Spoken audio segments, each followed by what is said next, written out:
ನೀವು ನೋಡ್ತಾ ಇದ್ದೀರಾ ಜನಸೇವಾ ಕನ್ನಡ ಟಿವಿ. ಇದು ನಿಮ್ಮ ವಾಹಿನಿ. ಇದ್ದದ್ದು ಇದ್ದಾಗೆ. ಮಂಡ್ಯ ತಾಲೂಕು ದುದ್ದ ಹೋಬಳಿ ಮಲ್ಲನಾಯಕನಕಟ್ಟೆ ಗ್ರಾಮ ಹಾಗೂ ಗಣದಾಳು 2 ಗ್ರಾಮಗಳು ಸೇರಿ ಅಂದಾಜು ವೆಚ್ಚ ಸುಮಾರು 1,84,00,000 ರೂಪಾಯಿಗಳಲ್ಲಿ ನಿರ್ಮಾಣವಾಗುತ್ತಿರುವ ವಾಟರ್ ಟ್ಯಾಂಕ್ ಜಲ ಜೀವನ್ ಮಿಷನ್ ಯೋಜನೆಯಡಿಯಲ್ಲಿ ಈ ದಿನ ಮೇಲುಕೋಟೆ ಕ್ಷೇತ್ರದ ಶಾಸಕರಾದ ದರ್ಶನ್ ಪುಟ್ಟಣ್ಣಯ್ಯನವರು ಮಲ್ಲನಾಯಕನಕಟ್ಟೆ ಗ್ರಾಮದ ಶ್ರೀ ದೊಡ್ಡಮ್ಮ ತಾಯಿ ದೇವಸ್ಥಾನದ ಆವರಣದಲ್ಲಿ ಕುಡಿಯುವ ನೀರಿನ ವಾಟರ್ ಟ್ಯಾಂಕ್ ನಿರ್ಮಾಣಕ್ಕೆ ಗುದ್ದಲಿ ಪೂಜೆಯನ್ನು ಹಾಗೂ ಗಣದಾಳು ಬಸವೇಶ್ವರ ದೇವಸ್ಥಾನದ ಆವರಣದಲ್ಲಿ ನಿರ್ಮಿಸಲಿರುವ ವಾಟರ್ ಟ್ಯಾಂಕ್ ಗುದ್ದಲಿ ಪೂಜೆಯನ್ನು ನೆರವೇರಿಸಿದರು.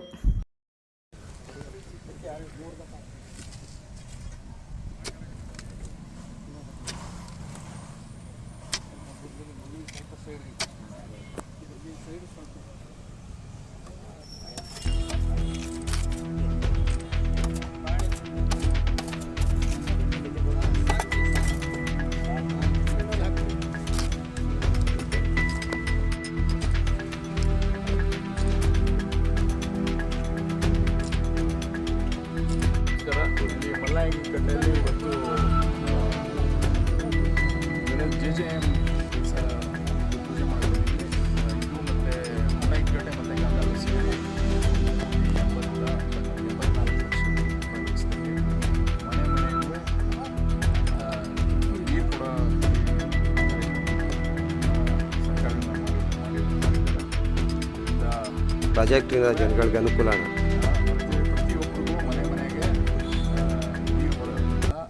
ವ್ಯವಸ್ಥೆಯನ್ನು ಮಾಡೋಕ್ಕೋಸ್ಕರ ಈ ಕಾರ್ಯಕ್ರಮನ ಮಾಡಿರೋಂಥದ್ದು. ಸೆಂಟ್ರಲ್ ಗೌರ್ಮೆಂಟು ಮತ್ತು ಸ್ಟೇಟ್ ಗೌರ್ಮೆಂಟ್ ಎರಡೂ ಸೇರಿ ಈ ಕಾರ್ಯಕ್ರಮನ ಮಾಡ್ತಿರೋದು.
ಆಯ್ತು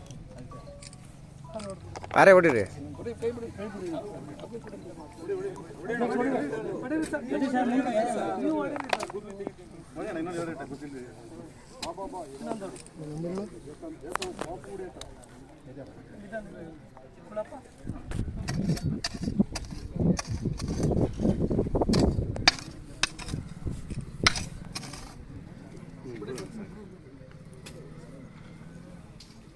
ಸಬ್ಸ್ಕ್ರೈಬ್ ಬಟನ್ ಮೇಲೆ ಕ್ಲಿಕ್ ಮಾಡಿ ಹಾಗೂ ನಮ್ಮ ಹೊಸ ವಿಡಿಯೋ ನೋಟಿಫಿಕೇಷನ್ಗೋಸ್ಕರ ಪಕ್ಕದಲ್ಲಿ ಕಾಣುವ ಬೆಲ್ ಬಟನ್ ಮೇಲೆ ಕ್ಲಿಕ್ ಮಾಡಿ ಹಾಗೂ ಲೈಕ್ ಮಾಡಿ, ಶೇರ್ ಮಾಡಿ, ಕಮೆಂಟ್ ಮಾಡಿ.